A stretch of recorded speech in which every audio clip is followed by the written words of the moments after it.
Friends, this is Ram Pratap Singh. स्वागत है आप सभी का अपने यूट्यूब चैनल दीक्षा एजुकेशंस में। फ्रेंड्स, आज हम बात करने वाले हैं RSCID का जो रिसेंटली एग्ज़ाम हुआ था 31 जनवरी 2021 को। इस पेपर का आज हम आपके लिए डिटेल्ड एक्सप्लेनेशन वीडियो लेके आए हैं, जिसमें हम सभी 35 प्रश्नों का विश्लेषण आपके लिए आपके सामने रखेंगे। तो अभी तक आपने इस चैनल को सब्सक्राइब नहीं किया है तो सब्सक्राइब कर लीजिए और बेल आइकन को प्रेस कर लें ताकि नए आने वाले वीडियोस की नोटिफिकेशन आपको सबसे पहले मिलते रहें। तो बिना किसी देरी किए चलिए इस वीडियो को शुरू करते हैं। आपके सामने है प्रश्न संख्या 1, क्वेश्चन नंबर 1। क्वेश्चन नंबर 1 है प्रश्न संख्या 1, इनमें से कौन सा कंप्यूटर हार्डवेयर पर रन करता है और दूसरे सॉफ्टवेयर को रन करने के लिए एक प्लेटफॉर्म प्रदान करता है। ऑप्शन दे रखे हैं आपको, operating system, option B application software, option C A व बी दोनों, और ऑप्शन डी इनमें से कोई नहीं। प्रश्न कह रहा है कि कौन सा जो ऑप्शन है वो आपके कंप्यूटर हार्डवेयर पर रन करता है और दूसरे वाले जितने भी सॉफ्टवेयर हैं उनको इंस्टॉल होने के लिए एक प्लेटफॉर्म प्रदान करता है। तो आपको बहुत अच्छे से पता होगा कि वो सॉफ्टवेयर जो किसी हार्डवेयर को रन करने के लिए काम आता है और दूसरे वाले सॉफ्टवेयर को एक प्लेटफॉर्म प्रदान करता है, उसे कहा जाता है आपका ऑपरेटिंग सिस्टम। ऑपरेटिंग सिस्टम, ध्यान रखिएगा, ऑपरेटिंग सिस्टम। ऑपरेटिंग सिस्टम के उदाहरण में आपको पता होगा, जैसे कि विंडोज है, आपका मैक है, एंड्रॉयड है, iOS है, आपका यूनिक्स है, लाइनक्स है। ये सभी आपके ऑपरेटिंग सिस्टम के उदाहरण माने जाते हैं, जो कि कंप्यूटर जो भी हार्डवेयर होते हैं उनको संचालित करने के लिए इन सॉफ्टवेयर्स की आवश्यकता होती है। और ये सॉफ्टवेयर इसलिए खास होते हैं क्योंकि इन्हीं सॉफ्टवेयर पर आपके बाकी सारे जितने भी कंप्यूटर के सॉफ्टवेयर्स हैं वो इन्हीं पर है, वो इंस्टॉल किए जाते हैं। तो उनको इंस्टॉल करने के लिए एक प्लेटफॉर्म प्रदान करता है ऑपरेटिंग सिस्टम, जिनको दूसरे शब्दों में आपका सिस्टम सॉफ्टवेयर कहा जाता है, या एक और वर्ड दिया जाता है, इसको कहा जाता है बैकग्राउंड सॉफ्टवेयर। तो ध्यान रखेंगे, इस प्रश्न का उत्तर हो जाएगा ऑपरेटिंग सिस्टम। प्रश्न संख्या 2, निम्न में से कौन सा भारत के राष्ट्रीय भुगतान निगम द्वारा बनाया गया और लॉन्च किया गया है। तो आपका जो भारतीय राष्ट्रीय भुगतान निगम है, इसके द्वारा रुपए कार्ड है वो लॉन्च किया गया। ये आपका एक प्रकार का एक डेबिट कार्ड है जो राष्ट्रीय भुगतान निगम द्वारा जारी किया गया है। आपको पता होगा कि आपके 2 प्रकार के कार्ड होते हैं ट्रांजैक्शन के लिए, जिसको आप क्रेडिट कार्ड कहते हैं, दूसरा है आपके लिए डेबिट कार्ड। तो कार्ड से संबंधित जितनी भी जानकारी आपके पास होनी चाहिए, ताकि अगर कार्ड से संबंधित कोई आपकी जानकारी पूछी जाए प्रश्न पत्र में तो आपका वो सवाल है वो गलत ना हो। जैसे कि मैं आपको बता दूं कि किसी भी कार्ड के अंदर 16 अंकों का डिजिट होता है, उसके बाद आपकी एक्सपायरी डेट और मंथ होती है, फिर उसके बाद उस कार्ड के पीछे 3 अंकों का एक सुरक्षा कोड यानी सिक्योरिटी कोड लिखा जाता है, जिसे हम कहते हैं CVV यानी कार्ड वेरिफिकेशन वैल्यू। इसको भी थोड़ा ध्यान रखेंगे, कार्ड वेरिफिकेशन वैल्यू, और ये 3 अंकों का होता है। ठीक है, बढ़ते हैं अगले प्रश्न की तरफ। प्रश्न संख्या 3, कंप्यूटर को ऑन करने की प्रक्रिया क्या कहलाती है। कंप्यूटर को ऑन करने की प्रक्रिया क्या कहलाती है। ऑप्शन दे रखे हैं आपको, starting, turning on, hibernating, option D booting. तो इसका उत्तर सही हो जाएगा आपका बूटिंग। कंप्यूटर की स्टार्टिंग की जो प्रणाली है वो कहलाती है आपकी बूटिंग, यानी the starting procedure of a computer is called as booting. Booting मैं आपको बता दूं कि 2 टाइप की बूटिंग होती है कंप्यूटर के अंदर। एक होता है कोल्ड बूट, दूसरा होता है आपका वार्म बूट। वार्म बूट होता है जब किसी आप कंप्यूटर को पहली बार शुरू करते हैं, उसको उस प्रक्रिया को बोला जाता है वार्म बूटिंग। कोल्ड बूटिंग उसे कहा जाता है जब आपका कंप्यूटर शुरू अवस्था में है, चालू अवस्था में है, और आप उसको पुनः वापस रीस्टार्ट कर रहे हैं। तो इस प्रकार की प्रक्रिया को कहा जाता है कोल्ड बूटिंग। तो इसको भी आपको ध्यान रखना है। बूटिंग 2 प्रकार की होती है, cold boot and warm boot. बढ़ते हैं अगले प्रश्न की तरफ। प्रश्न संख्या 4, निम्नलिखित में से कौन सा वेब ब्राउजर का उदाहरण है। 4 ऑप्शन दे रखे हैं, उनमें से आपका कौन सा वेब ब्राउजर का उदाहरण कौन सा है। तो जितने भी ऑप्शन दे रखे हैं आपको, Google Chrome, safari, Mozilla Firefox, ये सभी। ऑप्शन डी इसका करेक्ट हो जाएगा। इसके अलावा भी आपको ध्यान रखना है, जैसे कि आपका नेटस्केप नेविगेटर है, ओपेरा मिनी है, यूसी ब्राउजर है, और आपका माइक्रोसॉफ्ट एज है। ये सभी आपके वेब ब्राउजर का उदाहरण है। वेब ब्राउजर एक्चुअली क्या होता है, जो इंटरनेट चलाने के लिए आप जितने भी वेबसाइट के एड्रेस हैं, वो जिन सॉफ्टवेयर के माध्यम से आप वेबसाइट को ओपन करते हैं, उन सभी को कहा जाता है वेब ब्राउजर। ठीक है, बढ़ते हैं अगले प्रश्न की तरफ। क्वेश्चन नंबर 5, जीपीएस का पूर्ण नाम क्या है? जीपीएस का पूर्ण नाम क्या है? बहुत इजी क्वेश्चन है। मैंने आपको इससे पीछे आगे वाले प्रश्न में भी जो बताया था कि जीपीएस का मतलब होता है ग्लोबल पोजिशनिंग सिस्टम, यानी जो भी आपके मोबाइल के अंदर लोकेशन होती है तो इस सर्विस के द्वारा है वो आप एक दूसरे की लोकेशन को है वो नेविगेट कर सकते हैं, उनको ट्रेस कर सकते हैं। तो जीपीएस का हो जाएगा ग्लोबल पोजिशनिंग सिस्टम। जीपीएस का एक उदाहरण आपको मैं बता दूं, गूगल मैप आपको पता होगा, किसी भी कोई भी एड्रेस अगर आपको ढूंढना है तो आप जीपीएस की मदद से गूगल मैप में किसी भी एड्रेस को सर्च करते हो तो वो आप जीपीएस आधारित सेवा ही होती है। बढ़ते अगले प्रश्न की तरफ।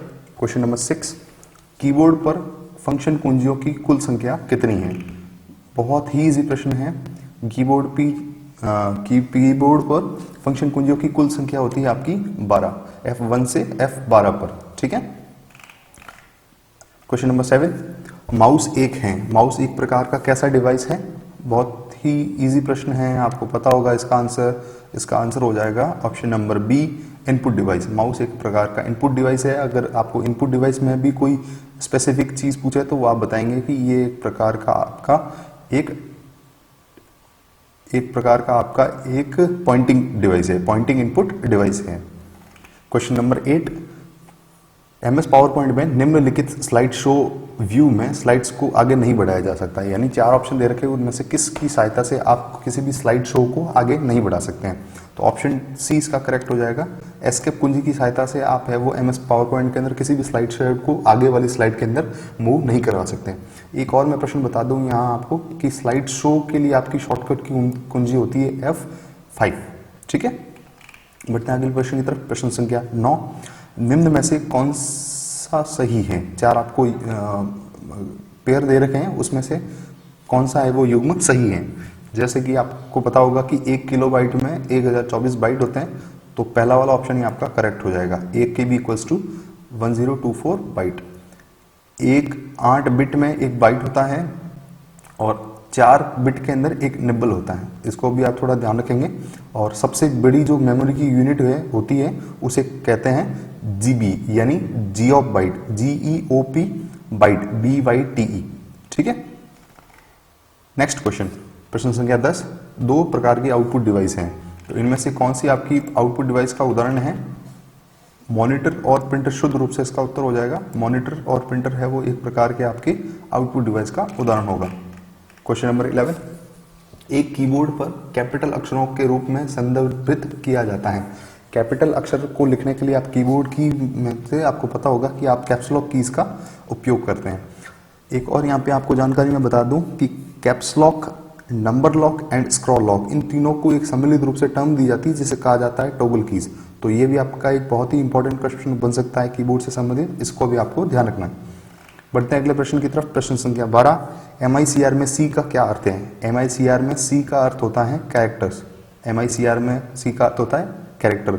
MICR का पूरा नाम होता है magnetic ink character recognition. Magnetic ink character recognition यानी वह मशीन जिसके द्वारा जो बैंक में चेक का आदान प्रदान किया जाता है ट्रांजैक्शन के लिए, तो उन चेक्स को पढ़ने के लिए यानी रीड करने के लिए जो मशीन काम में आती है उसको कहते हैं अपन MICR, यानी मैग्नेटिक इंक कैरेक्टर रिकॉग्नाइजेशन।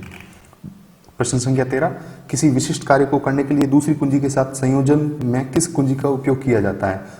तो आपने सुना होगा कि किसी फाइल को सेव करने के लिए Ctrl+S प्रेस करते हैं, अंडू के लिए Ctrl+Z प्रेस करते हैं, प्रिंट के लिए Ctrl+P प्रेस करते हैं। तो कंट्रोल एक ऐसी की है जो संयोजन के साथ किसी और कीज में शॉर्टकट कुंजी के रूप में प्रयुक्त होती है।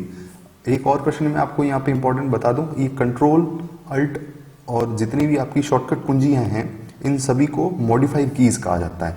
ध्यान रखेंगे, मॉडिफाइड कीज, कंट्रोल और अल्ट को, alt for alternative. Question number 14, USB का फुल फॉर्म क्या है? आपको पता होगा यूएसबी की फुल फॉर्म होती है यूनिवर्सल सीरियल बस। यूनिवर्सल सीरियल बस, ये इसका उत्तर हो जाएगा आपका प्रश्न संख्या 14 का उत्तर सी। क्वेश्चन नंबर 15, MS एक्सेस 2010 में प्राथमिक कुंजी का उपयोग क्यों किया जाता है? MS 10 में प्राथमिक कुंजियों का उपयोग है वो जितने भी ऑप्शन दे रखे हैं आपको, ये सभी का उपयोग है वो MS 10 में, MS एक्सेस 2010 में प्राथमिक कुंजी के रूप में किया जाता है। ठीक है, ये चारों ऑप्शन को आप ध्यान से पढ़ेंगे, इन सभी का उत्तर हो जाएगा ये सभी।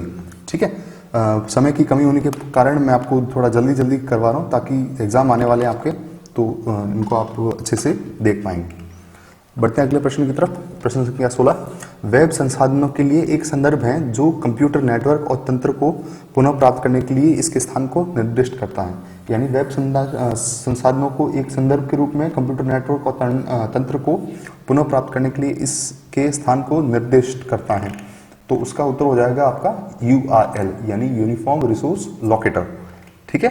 प्रश्न संख्या 17, विंडोज 10 में स्नैप असिस्टेंट का क्या उपयोग है? तो विंडोज 10 के अंदर आपका जो स्नैप असिस्टेंट है, इसको थोड़ा ध्यान रखेंगे, एक से अधिक विंडो को रन करवाना, यानी एक ही स्क्रीन पर एक से अधिक फाइलों को ओपन करना है, वो स्नैप असिस्टेंट का काम होता है। ठीक है। एक स्नैपिंग टूल अलग चीज होती है, वो आपका स्नैप लेने के लिए काम आता है, यानी स्क्रीनशॉट के लिए काम आता है। स्नैप असिस्टेंट अलग चीज है, वो आपका एक स्क्रीन पर एक से अधिक विंडो को रन करवाने के लिए काम आता है। ठीक है। बढ़ते हैं अगले प्रश्न की तरफ। प्रश्न संख्या 18, एक सर्च इंजन द्वारा सूचनाओं को खोजने के लिए किसका उपयोग किया जाता है? तो सूचनाओं को खोजने के लिए आप सभी का इसमें उपयोग कर सकते हैं। सर्चिंग, इंडेक्सिंग सभी का उपयोग हो जाएगा यहाँ पे, यानी वेब स्क्रॉलिंग भी कर सकते हैं, इंडेक्सिंग भी कर सकते हैं और सर्चिंग भी कर सकते हैं। ठीक है। प्रश्न संख्या 19, नेटवर्क कनेक्शन डिवाइस एक उदाहरण है। कौन से 4 ऑप्शन है, उनमें से कौन सा आपका नेटवर्क कनेक्शन का एक उदाहरण है? तो आपका हब और स्विच इसका उत्तर हो जाएगा, यानी A व B दोनों। इसके अलावा भी अगर आपको पूछे तो उसका आपको पता होना चाहिए कि नेटवर्क कनेक्शन के लिए आपके 3 महत्वपूर्ण इकाइयां होती है, जिसमें से एक आपको दे रखा है हब, दूसरा है स्विच और तीसरा होता है आपका मॉडेम। ठीक है। प्रश्न संख्या 20, URL किस बार में शो होता है? तो URL यूनिफॉर्म रिसोर्स लोकेटर आपका एड्रेस बार के अंदर शो होता है। ठीक है। थोड़ा ध्यान रखेंगे, URL यानी uniform resource locator address bar के अंदर शो होता है। क्वेश्चन नंबर 21, वर्कशीट पर हॉरिजॉन्टल और वर्टिकल लाइंस को क्या कहते हैं? आपने देखा होगा कि जब भी हम ग्राफ बनाते हैं तो हमें कुछ हॉरिजॉन्टल और वर्टिकल लाइंस की आवश्यकता होती है चार्ट और ग्राफ्स बनाने में। तो उन लाइंस को हम कंप्यूटर में जब वर्कशीट पे काम करते हैं तो उन्हें कहा जाता है ग्रिड लाइंस। ध्यान रखेंगे, ग्रिड लाइंस। ठीक है। इसका उत्तर सेल्स या शीट नहीं होगा, क्योंकि इस प्रश्न के अंदर हमें ये नहीं पूछा है कि किसी रो या कॉलम का प्रतिच्छेदन बिंदु यानी पॉइंट ऑफ इंटरसेक्शन अगर पूछा होता तो उसका उत्तर हो जाता आपका सेल्स। ठीक है। लेकिन अगर आपको सिर्फ हॉरिजॉन्टल और वर्टिकल लाइंस को पूछा है तो आपका इसका उत्तर हो जाएगा grid line. Question number 22, email संप्रेषण में प्रयोग आने वाले BCC का विस्तारित रूप है।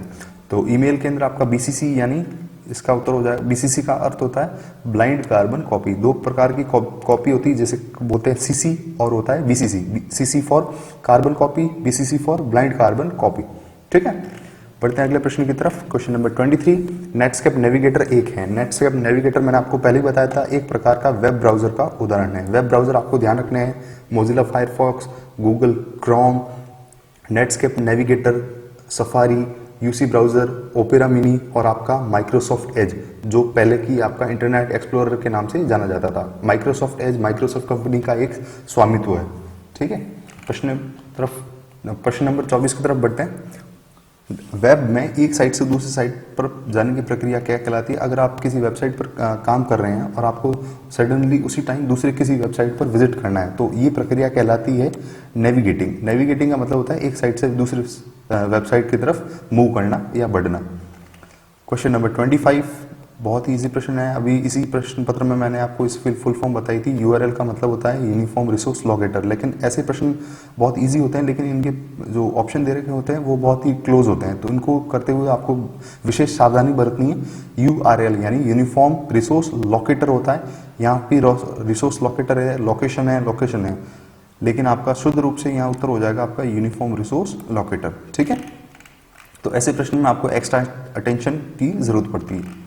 क्वेश्चन नंबर 26, कौन सा प्रिंटर कागज के ऊपर स्याही के छोटे छोटे बिंदुओं को अत्यंत तेजी से छिड़ककर डेटा या चित्रों को प्रिंट करता है? कौन सा जो प्रिंटर है वो आपके कागज के ऊपर छोटी छोटी स्याही के रूप में बिंदुओं को अत्यंत तेजी से छिड़ककर डेटा को प्रिंट करता है? तो वो प्रिंटर होता है आपका इंकजेट प्रिंटर। अगर पूछा होता कि निम्नलिखित में से किस प्रिंटर की सबसे सर्वश्रेष्ठ उत्तम क्वालिटी की आपकी प्रिंटिंग क्वालिटी होती है, तो वो उसका उत्तर हो जाता है आपका लेजर प्रिंटर। लेकिन यहाँ से पूछा है कि जल्दी फटाफट से प्रिंट करता है और जो छोटी छोटी बूंदे के रूप में स्प्रे करता है, तो उसको बोलेंगे इंकजेट प्रिंटर। प्रश्न संख्या 27, पावर पॉइंट प्रस्तुति में डुप्लीकेट स्लाइड सम्मिलित करने के लिए किस कुंजी संयोजन का उपयोग किया जाता है? इस प्रश्न में थोड़ी बहुत दिक्कत होगी आपको। यहाँ लिखा गया है कि डुप्लीकेट स्लाइड में, तो जैसे ही आपको स्लाइड से संबंधित दो चीजें ध्यान रखनी है। अगर आपको न्यू प्रेजेंटेशन इंसर्ट करने के लिए कहे तो उसका उत्तर हो जाएगा Ctrl+N। अगर आपको न्यू स्लाइड करने के लिए उत्तर बोले उसका हो जाएगा Ctrl+M। लेकिन अगर इसी ऑप्शन में अगर आपको Ctrl+D दे रखा होता तो डुप्लीकेट स्लाइड, यानी जैसे आपने स्लाइड नंबर 1 बनाई है हूबहू उसी स्लाइड को आपको कॉपी करना है तो उसकी शॉर्टकट की हो जाएगी D फॉर डुप्लीकेट, यानी Ctrl+D। लेकिन यहाँ पर Ctrl+D ऑप्शन नहीं दे रखा है, तो इस केस के अंदर इस प्रश्न का उत्तर हो जाएगा आपका Ctrl+M। उम्मीद करूंगा ये चीज आपको समझ में आ रही होगी और आप इसको नोट डाउन करते रहेंगे। अब बढ़ते हैं अगले प्रश्न की तरफ। क्वेश्चन नंबर 28, किसी MS एक्सेल सूत्र में संलग्न विस्तार के प्रारंभ एवं अंत के सेल एड्रेस को पृथक किया जाता है। यानी अगर आप किसी एक सेल के अंदर, एक्सेल में आप जैसे किसी एक सेल के अंदर फॉर्मूला लिखते हैं और एक ही सेल के अंदर आपको दो फॉर्मूला लिखने हैं, तो दोनों फॉर्मूला को किस चिन्ह के द्वारा आप पृथक करोगे, अलग अलग करोगे? तो उसके लिए आपको ध्यान रखना है, हम कॉलन का इस्तेमाल करेंगे। ठीक है, अगर दो फॉर्मूलों को एक दूसरे से अलग करना है, पृथक करना है, तो कॉलन का इस्तेमाल करेंगे, और किसी फॉर्मूले की शुरुआत करनी है तो हम इक्वल्स टू यानी बराबर चिन्ह का उपयोग करेंगे। ध्यान रखेंगे इसका थोड़ा। क्वेश्चन नंबर 29, व्हाट्सएप का उपयोग किस कार्य में किया जाता है? व्हाट्सएप का उपयोग किस कार्य में किया जाता है? जितने भी ऑप्शन दे रखे हैं सारे सही हो जाएंगे। ऐसे प्रश्न में मैं अब ज़्यादा आपका टाइम नहीं लूंगा क्योंकि बहुत इजी प्रश्न है, इसको आप आराम से कर सकते हैं। व्हाट्सएप सभी लोग यूज़ करते हैं, तो इन सब का उपयोग आप जानते होंगे। वीडियो कॉल के लिए होता है, टेक्स्ट, इमेज, दस्तावेज भेजने के लिए होता है और चैटिंग के लिए होता है। तो ऑप्शन डी इसका करेक्ट हो जाएगा। प्रश्न संख्या 30, निम्नलिखित में कौन सा मोबाइल वॉलेट का उदाहरण नहीं है? चार ऑप्शन दे रखे हैं, उसमें से आपको बताना है कि मोबाइल वॉलेट का उदाहरण कौन सा नहीं है। तो मोबाइल वॉलेट का उत्तर आपका हो जाएगा क्रेडिट कार्ड। क्रेडिट कार्ड है वो एक प्रकार का मोबाइल वॉलेट का उदाहरण नहीं है। ये प्रश्न हूबहू इससे 2 या 3 एग्जाम पहले ये इसी RSCIT के एग्जाम में पूछा गया था। तो ऐसे प्रश्नों का आपको थोड़ा ध्यान रखना है। भीम है, पेटीएम है, फोन पे है, गूगल पे है, SBI बडी है, UPI है, ये सारे आपके एक प्रकार, फ्री चार्ज है, ये सभी एक प्रकार के आपके मोबाइल वॉलेट के उदाहरण है। लेकिन जब भी अगर आपको क्रेडिट कार्ड या डेबिट कार्ड, रुपए card, maestro card, visa card, इस प्रकार के अगर कार्ड कहीं दिखे तो वो आपके मोबाइल वॉलेट का उदाहरण नहीं होगा। क्वेश्चन नंबर 31, निम्नलिखित में से कौन सा ऑपरेशन ईमेल फोल्डर में नहीं होता है? चार आपको ऑप्शन दे रखे हैं, इनमें से कौन सा आपका ईमेल फोल्डर का ऑप्शन नहीं होता है?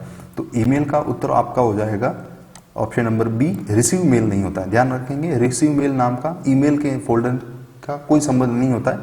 रिसीव मेल नहीं होता है, उसकी जगह होता है आपका इनबॉक्स, ऐसा फोल्डर जहां पर आप किसी भी ईमेल को प्राप्त करते हैं। ठीक है, सेंट मेल वो फोल्डर जहां पर आप भेजे गए मेल्स को देख सकते हैं। स्पैम होता है जब अवांछित या जो भी अनवांटेड मेल्स होते हैं उनको आप इन फोल्डर के अंदर सेव होते हैं स्वतः ही। और ट्रैश फोल्डर होता है जब भी आप किसी मेल को डिलीट करते हैं तो वो टेम्परेरी रूप से रिसाइकल बिन के रूप में किसी ईमेल्स को स्टोर करता है, ट्रैश फोल्डर। ठीक है। क्वेश्चन नंबर 32, अपने कंप्यूटर में विभिन्न नेटवर्क कनेक्शन सेट करने के लिए आप निम्नलिखित में से किसका प्रयोग करेंगे? अपने कंप्यूटर में विभिन्न नेटवर्क कनेक्शन को सेट करने के लिए आप निम्नलिखित में से किसका प्रयोग करेंगे? तो आपका, अगर आपको कोई भी नया नेटवर्क ऐड करना है आपके कंप्यूटर के अंदर, तो आप जैसे ही आप कंट्रोल पैनल में जाकर नेटवर्क एंड शेयरिंग सेंटर पर क्लिक करेंगे तो आप किसी भी नए नेटवर्क को अपने कंप्यूटर पर ऐड कर सकते हैं। बढ़ते हैं अगले प्रश्न की तरफ। क्वेश्चन नंबर 33, डीवीडी का विस्तृत रूप है। डीवीडी का विस्तृत रूप है। इस प्रश्न का वैसे उत्तर तो डिजिटल वर्सेटाइल डिस्क और डिजिटल वीडियो डिस्क दोनों हैं और ऑप्शन डी भी दोनों दे रखा है। लेकिन जब भी RSCIT में डीवीडी की फुल फॉर्म पूछी गई है तो RSCIT की आधिकारिक जो आंसर की है उसके अंदर भी डिजिटल वर्सेटाइल डिस्क ही है वो उसका उत्तर माना है। ठीक है, तो इसको आपको थोड़ा ध्यान रखना है। डिजिटल वीडियो डिस्क है वो होता है, लेकिन RSCIT के संदर्भ में डीवीडी की फुल फॉर्म होती है डिजिटल वर्सेटाइल डिस्क। ठीक है। प्रश्न संख्या 34, MS वर्ड में किन शॉर्टकट कुंजियों का प्रयोग फॉन्ट साइज को बढ़ाने हेतु किया जाता है? निम्नलिखित में से किसका प्रयोग है वो आपके फॉन्ट साइज को बढ़ाने के लिए काम में आता है? तो ऑप्शन नंबर ए इसका करेक्ट हो जाएगा। कंट्रोल शिफ्ट और ग्रेटर देन का जो सिंबल है उससे आप फॉन्ट की साइज को बढ़ा सकते हैं। अगर आपको कम करनी है तो कंट्रोल शिफ्ट और लेस देन का सिंबल प्रेस करेंगे। ठीक है। Question number 35 and the last question of our video, social networking site है। 4 ऑप्शन दे रखे, उसमें से आपका कौन सा सोशल नेटवर्किंग साइट का ऑप्शन है। बहुत इजी प्रश्न है, फेसबुक ट्विटर दोनों इसके आंसर हो जाएंगे, यानी ऑप्शन नंबर सी, ए व बी दोनों। ठीक है, so thanks for watching this video. अगर ये आपको वीडियो अच्छा लगा है तो इस वीडियो को लाइक करिए, शेयर कीजिए, और आगे आने वाले जितने भी एग्ज़ाम्स में तो उनमें आपकी होप करूँगा कि ये वीडियोस आपके लिए काम आएंगे। और बाकी पेपर्स का सॉल्यूशन भी आपको जल्दी इस चैनल पर देखने को मिलेगा। इससे पहले हम 2 से 3 पेपर्स का विश्लेषण आपके लिए इस चैनल पर लेके आ चुके हैं, और उसको उन वीडियो के लिंक्स भी है वो आपको इस वीडियो के डिस्क्रिप्शन बॉक्स में मिल जाएगा। तो उम्मीद करूंगा कि इस वीडियो को देखने के बाद आप उन वीडियोस को भी भरपूर देखेंगे, ताकि आपको कंप्यूटर से संबंधित कोई भी है वो समस्या नहीं होगी। अगर फिर भी आपको किसी भी प्रश्न के अंदर कोई भी दिक्कत होती है, कोई भी डाउट होता है, तो आप मुझे कमेंट बॉक्स में पूछिए। और ये वीडियो आपको कैसा लगा आप मुझे अपना फीडबैक कमेंट बॉक्स में दीजिए, ताकि मैं आने वाले वीडियोस में आपके लिए और बेहतर प्रयास कर सकूं। और आप मुझे अपने सुझाव भी कमेंट बॉक्स में लिख सकते हैं कि आपको आने वाले वीडियोस के अंदर कौन से टॉपिक्स पर आप वीडियोस चाहते हैं। तो इसी उम्मीद के साथ आज के लिए इतना ही। Thank you so much.